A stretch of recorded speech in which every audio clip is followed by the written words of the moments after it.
इसको देखते हैं।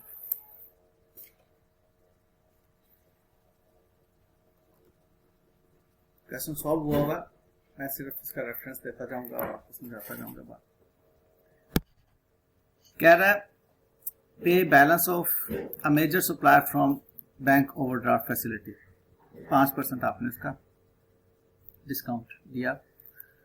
अब इधर अज्यूम कर ले फिगर, आपका दिल नहीं चाहता 100 रुपया अज्यूम करने को, आप 1 करोड़ रुपया अज्यूम करना, आपका दिल चाहता नहीं से बहुत बड़ी रकम हो गया 70 रुपये अज्यूम करना, ठीक है। एंड रिजल्ट ये निकलेगा कि आपने 5% उसका जो है वो कम दिया। अब हमें आईकैप के डायरेक्टिव्स के मुताबिक ये कहा गया है कि डिस्काउंट रिसीव्ड को आपने मुतल्लका परचेजेस में से माइनस करना है और डिस्काउंट अलाउड को आपने सेल्स में से माइनस करना है। अदरवाइज डिस्काउंट रिसीव्ड एक अदर इनकम है। अगर हम इसको परचेज में से माइनस करें तो ग्रॉस प्रॉफिट इफेक्ट होगा, अगर अदर इनकम बनाएंगे तो ग्रॉस प्रॉफिट इफेक्ट नहीं होगा। मेरी बात समझ में आई आप?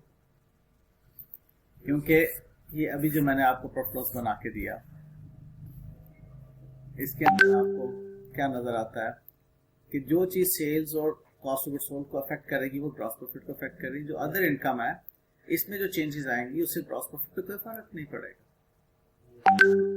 फॉलो?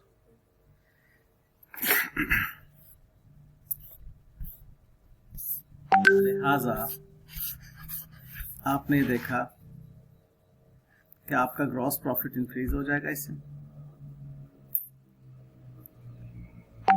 नंबर 1 में जो आपने ये काम किया, ग्रॉस प्रॉफिट इंक्रीज हो जाएगा, नेट प्रॉफिट भी इंक्रीज होगा। अगर ग्रॉस प्रॉफिट इंक्रीज होगा तो डेफिनेटली नेट प्रॉफिट, अगर ग्रॉस डिक्रीज होगा तो नेट डेफिनेटली डिक्रीज। उसके बाद दूसरा इंपैक्ट इसमें देखना था करंट रेशो में।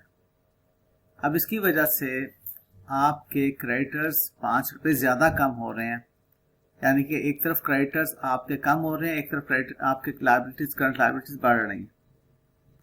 अगर ये बात समझ नहीं आती तो आगे चलने का मुझे कोई फायदा नहीं है। अगर आपका दिमाग इसको कबूल करने से कासिर है तो पहले अपने दिमाग की दुरुस्ती करें, उसके बाद आगे चलूंगा। क्या ये दोनों करंट लायबिलिटीज हैं? यस और नो? क्या बैंक ओवरड्राफ्ट आपकी करंट लायबिलिटी है? यस और नो? क्या क्रेडिटर्स आपकी करंट लायबिलिटी है? यस और नो? क्या आप कन्विंस्ड हैं कि क्रेडिटर्स करंट लायबिलिटी में कमी हो रही है 100 रुपए से? 100 रुपए से क्रेडिटर्स को डेबिट कर रहे हैं? नहीं, लायबल नहीं, आप इसमें इन नहीं है। दोबारा पढ़ें इसको और देखें कि हमने क्या किया है।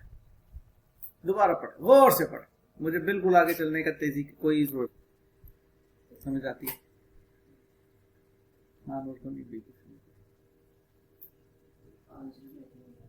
बेटे आपने मेरे देने थे 100 रुपए, मैंने आपको कहा चलो मानो क्या याद करोगी 95 रुपए दे दो, 5 रुपए की खुशी होगी कि नहीं होगी?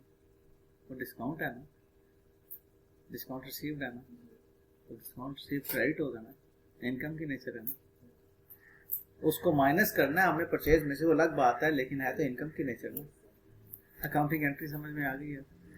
अब इस अकाउंटिंग एंट्री की वजह से जो डिस्काउंट रिसीव हो रहा है वो डिस्काउंट रिसीव आपके ग्रॉस प्रॉफिट में इजाफे का बायस बन रहा है, क्योंकि परचेजेस को कम कर रहा है। समझ आती है बात? अब अगर ग्रॉस प्रॉफिट बढ़ता है तो नेट प्रॉफिट भी लाजिमन बढ़ता है। अगर फर्ज कर लें लाहौर के अंदर चोरी होती है तो क्या पाकिस्तान में चोरी हुई या नहीं? ठीक है ना? तो अगर ग्रॉस प्रॉफिट कम होगा तो नेट प्रॉफिट क्या होगा? लेकिन अगर पाकिस्तान में चोरी होती तो जरूरी नहीं है कि लाहौर में चोरी हुई है, हो सकता है वो चोरी, ठीक है, किसी और शहर में भी हो सकती है ना। तो हमने क्या देखना है कि अगर ग्रॉस प्रॉफिट कम या ज्यादा हो रहा है तो इसका मतलब नेट प्रॉफिट लाजमन कम या ज्यादा हो रहा है। लेकिन अगर नेट प्रॉफिट में कमी ज्यादा हो रही है तो हमने देखना कि क्या वो ग्रॉस प्रॉफिट के पोर्शन से आ रही है या ऑपरेटिंग प्रॉफिट से आ रही है या profit before interest and tax से आ रही है, किस प्रॉफिट्स को इम्पैक्ट करती हुई आ रही है। फॉलो किया इस पॉइंट को?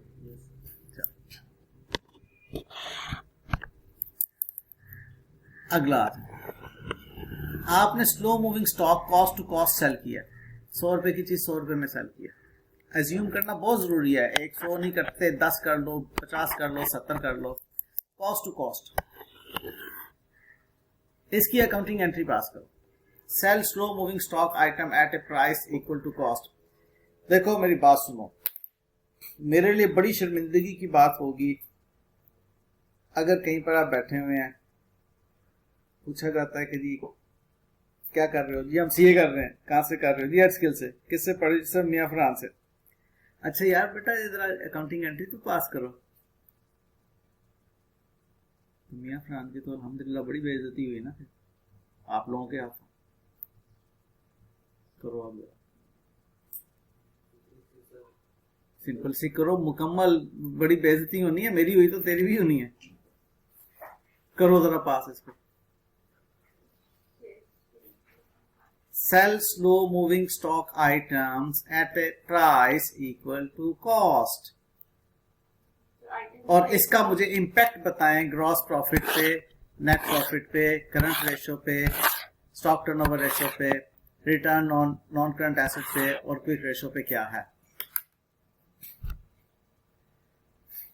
बल्कि अभी मैं दोबारा वापस 1 पे भी जाऊंगा। अभी मैंने करंट रेशियो और स्टॉक टर्नओवर रेशियो वगैरह की बातें नहीं की। मुझे जरा नंबर 2 की अकाउंटिंग एंट्री पहले पास करके दीजिए क्या है। बहुत बड़े हो गए हैं आप लोग।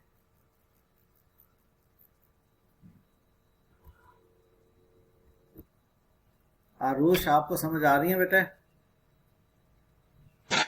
यस सर आ रही है। चलो अकाउंटिंग एंट्री बताओ मुझे क्या होगी। सर डेटर या कैश डेबिट और सेल्स क्रेडिट। शाबाश। और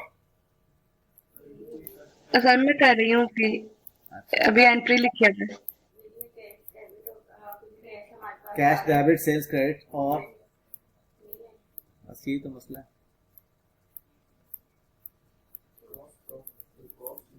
अच्छा अगर आप कहते हैं, मैं यहाँ पर लिखता हूँ, चलें अरुष ने जो कहा मैं यहाँ पे लिख रहा हूँ। आप कह रहे हैं कि कैश डेबिट और सेल्स क्रेडिट होगा, तो इसकी वजह से मुझे बताओ ग्रॉस प्रॉफिट के पर क्या फर्क पड़ा? बढ़ेगा या कम होगा? ज्यादा हो जाएगा। Yes sir. क्यों? तो बेटे वो दूसरी कोई एंट्री करोगे तो फिर पता चलेगा ना। इसका मतलब एक एंट्री आप नहीं कर रहे। वो कौन सी नहीं कर रहे? आप मेरी बात याद रखना। अम्मी बार बार नहीं बताती कि दाएं हाथ से खाना खाना है। छोटे होते हुए प्यार से बताते थे। अब अगर उल्टे हाथ से कहोगे चपेड़ पड़ेगी अम्मा के उल्टे हाथ की, पटाख करके तेन अकल नहीं है लेते कर। अब मेरी बात गौर से सुन लो। अब ये गलती की तो पुट्ठे हाथ दी पैनी चपेड़ बड़ी जोर से। जिस दिन सेल्स की एंट्री पास की जाती है उसी दिन कॉस्ट ऑफ गुड्स सोल्ड की एंट्री भी पास की जाती है। सेम अमाउंट क्यों? क्योंकि उसने कहा है कॉस्ट टू कॉस्ट चल रही है। Otherwise cost of goods sold cost per होती है और सेलिंग प्राइस पे सेल्स की एंट्री होती है। यहां पर उसने कहा इक्वल टू कॉस्ट आपने बेची है चीज, ये सेल और ये कॉस्ट ऑफ गुड्स सोल्ड एक ही अमाउंट से होगी, अदरवाइज एक अमाउंट से नहीं होती। अब क्या हुआ? जितने से सेल्स ने ग्रॉस प्रॉफिट को बढ़ाया उतने से cost of goods sold debit होगी, ग्रॉस प्रॉफिट कम हो गया। तो ग्रॉस प्रॉफिट पे क्या फर्क आएगा? नहीं, कोई फर्क नहीं आएगा, नो इफेक्ट। नेट प्रॉफिट पे क्या फर्क आएगा? क्योंकि इसमें बाकी का कोई हेड नेट प्रॉफिट का नहीं है, कोई इफेक्ट नहीं आएगा। करंट रेशियो पे क्या इफेक्ट आएगा?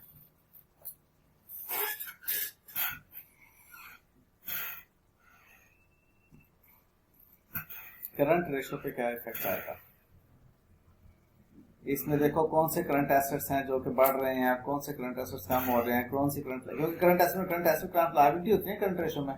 देखो कौन सी करंट लायबिलिटी बढ़ रही है या कम हो रही है। और तो फिर हमारा इसका मतलब है करंट रेशो पे क्या इफेक्ट आएगा, इंक्रीज होगी करंट रेशो या डिक्रीज होगी?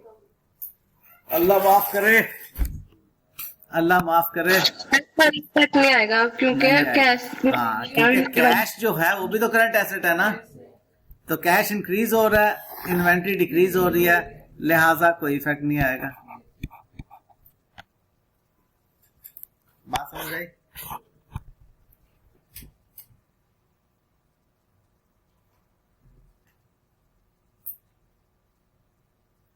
नहीं समझ आ रही? पक्का? स्टॉक टर्नओवर रेशियो क्या होती है? Cost of goods sold divided by inventory. अब आप बताएं, आपकी cost of goods sold increase हुई है, इन्वेंट्री डिक्रीज हुई है, आपका न्यूमरेटर, अब ये सीधा सा मैथमेटिक्स है, अगर न्यूमरेटर बढ़े तो रेशो बढ़ती है या कम होती है? बढ़ती है। और डिनोमिनेटर अगर आपका कम हो तो यार 7वें क्लास का मैथ भी नहीं पढ़ा तुमने, चौथी का भी नहीं पढ़ा, 5वीं का भी नहीं पढ़ा, तुम लोगों ने पढ़ा क्या हुआ ये तो मुझे बताओ। डिनोमिनेटर कम होता है तो रेशो बढ़ जाती है। अब इधर क्या हो रहा है, डिनोमिनेटर भी कम हो रहा है और न्यूमरेटर भी बढ़ रहा है, तो रेशो बढ़,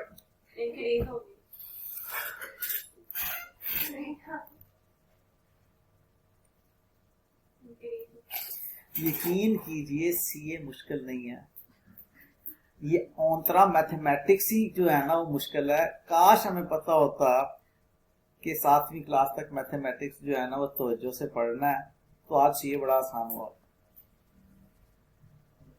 ये ऑन्ट्रा मैथमेटिक्स जो है ना, ऑन्ट्रा मैथमेटिक्स, और वो भी कौन सा मैथमेटिक्स, ज़रब, तकसीम, परसेंटेज, रेशो,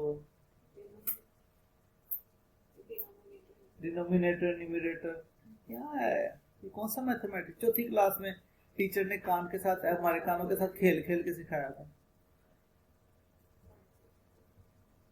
जब हम सही नहीं करते तो जोर से कान अपने नाखूनों के साथ ऐसे खींचती थी, दर्द होती थी, जब सही करते थे तो ऐसे ऐसे करते थे।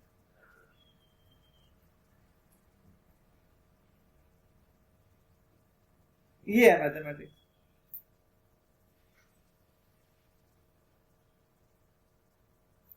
कुछ लॉजिक को हाथ पांव मारो।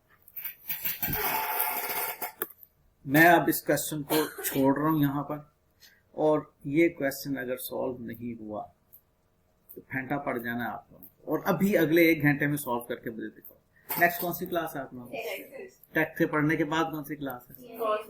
कॉस्ट। उसके बाद कौन सी क्लास है? छुट्टी। बस अगले 3 घंटे के अंदर सॉल्व करके, टेस्ट के बाद सॉल्व करते थे।